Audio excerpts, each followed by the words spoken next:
marami pang kwento ang dapat mong marinig. Dahil sa impluwensya ng magulang ni Rizal, siya ay nagkaroon ng kahusayan sa pag-aaral. Hindi naging madali ang daan niya patungo sa kadakilaan, bawat hakbang ay mahalaga. Halika't alamin natin. 11 taong gulang pa lang si Rizal nang pumasok siya sa Ateneo. Sa Ateneo noong 1872 hanggang 1877, nakuha niya ang lahat ng pangunahing medalya at sobresaliente sa lahat ng asignatura. Mabilis siyang nakakuha ng maraming medalya at nagtapos na may pinakamataas na karangalan.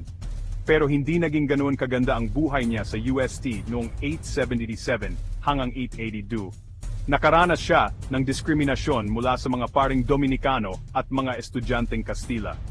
Gumawa pa nga siya ng kompanyerismo, isang sikretong grupo para ipagtanggol ang karapatan ng mga Pilipino. Pagkatapos ng pag-aaral niya sa UST, naglayag siya patungong Europa noong 1882 upang tuparin ang kanyang layunin na gamutin si Teodora. Sa Madrid, nagtapos siya ng medisina at pilosopiya. Nagpakadalubhasa rin siya sa ophthalmolohiya sa Paris at Berlin. Sa kanyang paglalakbay, nilabanan niya ang kahirapan, kalungkutan at diskriminasyon, pero ang kanyang mga pagsubok ang nagpatindi sa kanyang alab.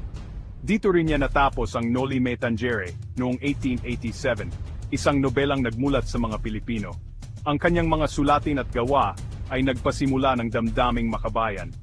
Ang edukasyon ni Rizal, hindi lang tungkol sa diploma, ito ang nagmulat sa mga Pilipino para ipaglaban ang kanilang karapatan at kalayaan.